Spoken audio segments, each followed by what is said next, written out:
Adventure Time is filled with mysterious characters. Take the deer from the episode No One Can Hear You, literally one of the most unexplained characters in the entire show, but not the most. That spot is saved for 3 special characters that are beyond the mysterious, with each one getting a little more and more insane. The first only lasted an episode, the second lasted a couple seasons, with a tiny little detail 13 years after the fact, and the third has been lurking in the shadows since the very beginning of the show, and no one has really figured it out until now. Let's jump right in. Season 7, episode 19, Blank-Eyed Girl. If you've seen this episode, you already know it feels different. And if you haven't, just know that what I'm about to show you is one of the most unsettling things Adventure Time has ever done. And by the end of this section, I'm going to explain exactly what this means. It starts out simple enough. Finn and Jake are at Pizza Sassy's listening to the 5th anniversary edition of Starchy's paranormal talk show, Graveyard Shift. 5 years. Remember that number because it matters. Callers start reporting sightings of blank-eyed girls all across Ooh. Jake, of course, gets a little rattled, so they head home. And then one shows up at their door. Blank eyes, no expression, just standing there. So they call Starchy. And this is where the episode gets really interesting, because Starchy starts running through his theories,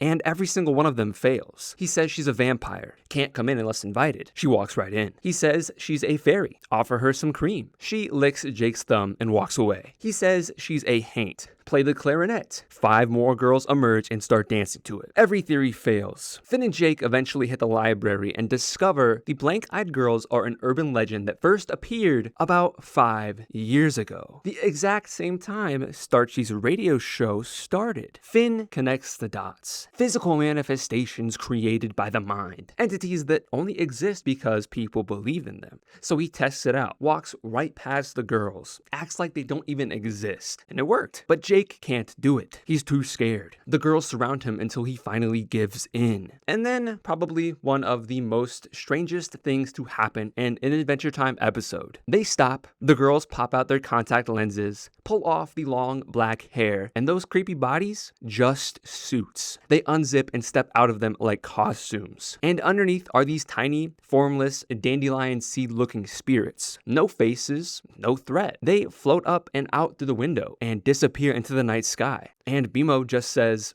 I think it was beautiful. That's it. Adventure Time just moves on after this. But let's look a little closer. Like I said before, the show beats you over the head with that 5-year connection. I mean, Finn has literally connected the dots for you. Starchy's show started 5 years ago. The Blank-Eyed Girls appeared 5 years ago. Okay, so what does that actually mean? Well, think about how Ooh works. In this world, emotions have physical power. Finn's fear of the ocean literally crawled out of his body as the Fear Fester, a real, talking entity born from a single kid's anxiety. But let's take it a step further. In the Elements mini-series, a few princesses' emotions physically reshaped the entire land of Ooh. The geography changed, the people changed, everything changed. Because in this world, emotions are forces. They build things and they create. So now think about Starchy. 5 years behind a microphone. Over 1,800 consecutive nights of conspiracy theories and irrational dread, pumped directly into the minds of the Candy Kingdom. What happens when an entire kingdom marinates in paranoia every single night for 5 years? I'll tell you what happens. Something gets created. And then look at what that something actually does. Starchy says vampires, they walk right in. Fairies, they ignore it. Haints, they dance to it. One by one, they run through every paranoid framework Starchy has built and demolish it in front of him. And once Jake finally lets go, once his fear collapses, the costumes come right off. What's left are harmless little spirits drifting into the sky. The blank-eyed girls are basically Ooh's immune system. 5 years of toxic paranoia built up like a sickness in the psychic fabric of the land. And Ooh sent a cleanup crew. They don't punish, they just purify. But here's the thing about the blank-eyed girls. They're mysterious because the show never spells out the answer for you. The clues are all there, sitting right in front of you, but you have to put them together yourself. But this next character, pretty much the opposite problem entirely. We know exactly what he does. We've seen his power across multiple seasons and multiple spin-offs. And that character is none other than Kingworm. Now on the surface, Kingworm seems pretty solved as a character. I mean, he has an entire episode named after him. Except that's the last time we we ever hear his name again. But not the last time we see him. A whole 4,854 days later, over 13 years later, 2 tiny glimpses of his presence. Blink and you miss them both. Kingworm is a psychic parasite. He latches on, constructs a dream reality tailored to your deepest desires, and drains your life energy while you sleepwalk through a fantasy you never want to leave. But Jake figures out the weakness. Flood the dream with your subconscious fears, and the whole thing destabilizes. Kingworm needs you comfortable, compliant, dreaming. The second you stop playing along, his entire world cracks. So Finn does exactly that, and the dreamscape comes apart. Kingworm shrivels to basically nothing, and Finn wakes up for real. Done. Case closed, right? Well, wrong. An entire 13 years later, without mentioning Kingworm once throughout that time period. Fionna and Cake Season 2, Episode 6, The Bird and the Clock. First, the dream background. After Fionna watched Finn die from all those arrows, we see the same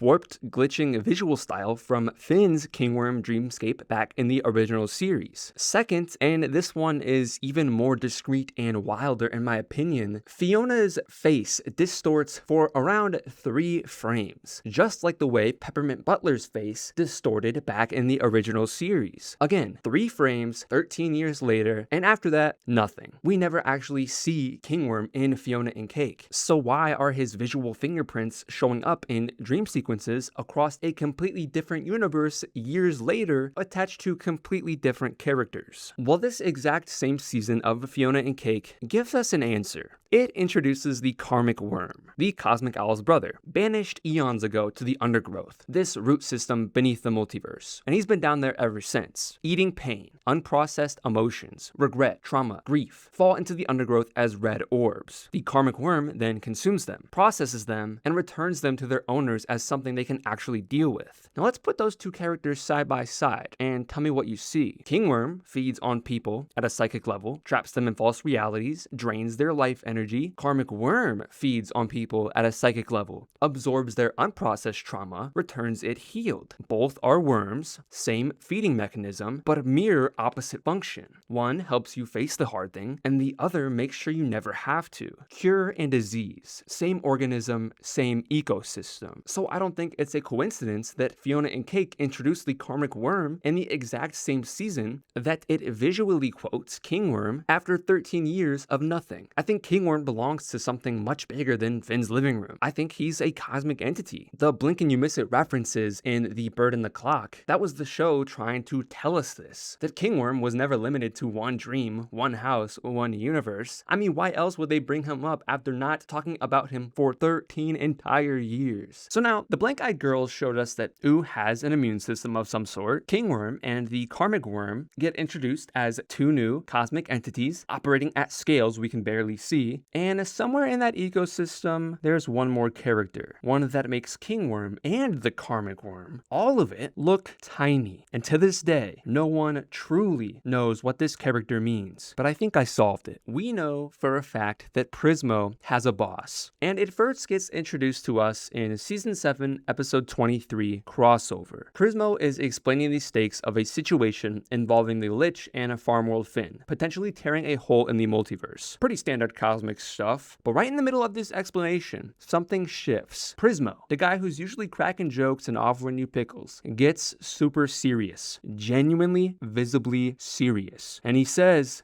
"My boss will hold me responsible." One line, one moment of genuine fear from the almighty Wishmaster, and then silence. File that away because we're gonna need it. Then comes Fionna and Cake Season 1, Episode 4, Prismo the Wishmaster. The boss comes up once again. Prismo says if Scarab reports him for creating an unauthorized universe, his boss will drop the hammer. Same fear, same deference, same unnamed entity looming over him. Then comes Episode 8 from Fionna and Cake Season 1, Jerry. We meet a new cosmic entity named Orbo, a cosmic judge so powerful he's about to break Scarab's legs as punishment for going rogue. Orbo is above Scarab, already kind of terrifying, but then a phone rings and drops down from the ceiling. The boss is calling. We don't end up hearing the conversation, but whatever was said, it overrides Orbo's judgment completely. Scarab goes free. So let's sit with that for a second. A god-level auditor answers to the cosmic judge. The cosmic judge judge gets a phone call and immediately backs down. Whatever's on the other end of that line outranks everyone we've ever met. And then in the finale, cheers, Fiona's universe gets canonized officially. The boss calls Scarab directly. Again, we hear nothing, but the Scarab is punished for his continued destruction and demoted to being Prismo's servant. 4 appearances across 2 different shows. Never seen, never named, never explained. The only visual the Adventure Time crew has ever given us for this character across the entire franchise is the phone. 2 wings, 2 stars, 1 angelic, 1 demonic. That's it. That's all we get. So what do we actually know about the boss? Well, every single action from this entity is structural. Permissions, demotions, canonizing universes, overriding cosmic judges, and the entire cosmic hierarchy, Prismo, Orbo, Scarab, and by extension the cosmic owl, the karmic worm, all of it, answers to whatever is on the other end of that phone. Now, of course, we have to mention Golb, the literal embodiment of chaos, entropy, and discord. Unlike the boss, Golb has a physical form that we can see. It's iconic at this point. Massive, red, 4 eyes, cube-shaped head with a pyramid dome. Unlike the boss, Golb doesn't operate within the cosmic system at all. No role, no title, no rules. He shows up when summoned in the finale, Come Along With Me, starts digesting soldiers, fusing candy people into monsters, swallowing Finn, Simon, and Betty. Reality breaks down around him like it was never solid to begin with. His one weakness? Harmony. Bimo sings the classic Time Adventure, and everyone joins in, and it weakens Golb enough to tear a hole through him. Chaos weakened by order. But here's the detail that locks Golb into the hierarchy. We know, demonstrated twice on screen, that Prismo's power does not work against Golb. The first time we saw was when Normal Man used a Prismo wish to bring back Margles, his wife, who Golb had taken. The wish failed. A trash can with a basketball hoop appeared instead, and the second time was when Simon wished for Betty back, who had merged with Golb, and the same result. Trash can, basketball hoop, wish denied. 2 characters, 2 wishes, same outcome. Golb is above Prismo's pay grade. So now we have a hierarchy based entirely on what the show has given us. At the top, the boss, never seen, runs the system. Everyone answers to it. Below that, Golb, chaos, and entropy. Outside this system, above the cosmic entities, Prismo's wishes bounce off him like nothing. And finally, below that, Prismo, the cosmic owl, Orbo, Scarab, the karmic worm, the entities who build, maintain, and protect the ordered multiverse. 3 tiers. We know the bottom 2. The question that's been hanging over the entire franchise is the top. Who is the boss? Well, I think I figured it out. As we all know, Adventure Time pulls from a lot of sources. Lovecraft, Old Man Prismo parallels Azathoth, both creating reality through dreams. I'm probably going to butcher a lot of these upcoming pronunciations, but Zoroastrianism, Golb draws comparisons to Ingraminyu, the anti-god of chaos. Gnosticism, Peppermint Butler summons Ogdode, master of level 8 Shadow World, a real Gnostic concept. The show is soaked in references from various forms of media. Nods everywhere, visual parallels, naming conventions, Easter eggs kind of tucked into the background art. But as far as I'm aware, there is only one time the entire Adventure Time franchise, across the original series, Distant Lands, and both seasons of Fionna and Cake, where this show takes an actual ancient religious text word for word and puts it directly in a character's mouth. One time, ever, as far as I'm aware of. And that moment is the Lich, on his knees, praying to Golbetti. That's from the episode Casper and Nova. The Lich, the self-proclaimed last scholar of Golb, the being who devoted his entire existence to the worship of entropy, kneels before Golbetti and begins to recite a hymn. A real hymn. An actual ancient Orphic hymn about a being called Phanes. You scattered the dark mist that lay before your eyes. You!